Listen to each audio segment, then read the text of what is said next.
તો બીઝેડ કૌભાંડના મુખ્ય આરોપી ભૂપેન્દ્ર ઝાલા વિરુદ્ધ હવે ચૂંટણી પંચમાં ફરિયાદ કરવામાં આવી। કુમાર ભાટ નામના યુવકે હિંમતનગર ચૂંટણી શાખામાં લેખિતમાં ફરિયાદ કરી છે, જેમાં લોકસભા 2024ની ચૂંટણીમાં ઉમેદવારી ફોર્મમાં ભૂપેન્દ્ર ઝાલાએ ક્રિમિનલ વિગતો છુપાવી હોવાનો આરોપ કર્યો છે।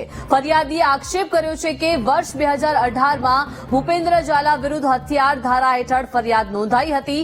તેની સામે સીઆઈડી ક્રાઇમમાં ફરિયાદ થઈ હતી। તેમ છતાં તેણે ઉમેદવારી ફોર્મમાં મહત્વની વિગતો છુપાવી હતી। ત્યારે ભૂપેન્દ્ર ઝાલા સામે ચૂંટણી પંચ કાયદેસરની કાર્યવાહી કરે તેવી ફરિયાદી કુમાર ભાટે માંગ કરી છે।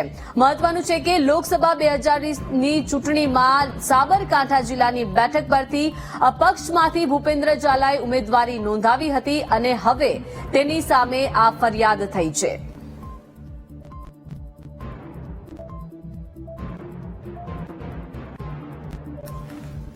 વધુ માહિતી સાથે સંવાદદાતા સંદીપ જોડાઈ ગયા છે। સંદીપ, બીઝેડ કૌભાંડમાં મુખ્ય આરોપી ભૂપેન્દ્ર ઝાલા વિરુદ્ધ હવે ચૂંટણી પંચમાં પણ ફરિયાદ કરવામાં આવી છે। કુમાર ભાટ નામના યુવકે આખરે ફરિયાદ કરી છે, શું વિગતો? બીજેડ ગ્રુપના સંચાલક એટલે કે ભૂપેન્દ્રસિંહ ઝાલા સામે વધુ એક ફરિયાદ નોંધવા પામી છે। કુમાર ભાટના નામના યુવકે હિંમતનગરમાં ચૂંટણી પંચ તેમજ કલેક્ટરને લેખિતમાં ફરિયાદ કરી છે।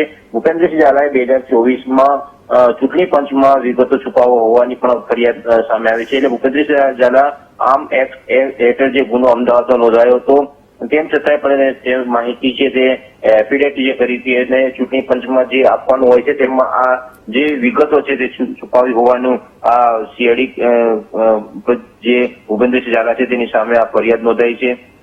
હાલ ભૂપેન્દ્રસિંહ ઝાલા સામે સીઆઈડી ક્રાઇમમાં પણ ફરિયાદ નોંધી છે। એટલે કે 6000 કરોડની આ ફરિયાદને પગલે ગુજરાતભરમાં હડકંપ મચ્યો છે। ત્યારે બીજી તરફ યુવાન છે તેને આર્મ એક્ટ હેઠળ જે ભૂપેન્દ્રસિંહ ઝાલા છે તેની સામે ચૂંટણી પંચમાં પણ વિગત છુપાઈ હોવાની ફરિયાદ કરવી છે।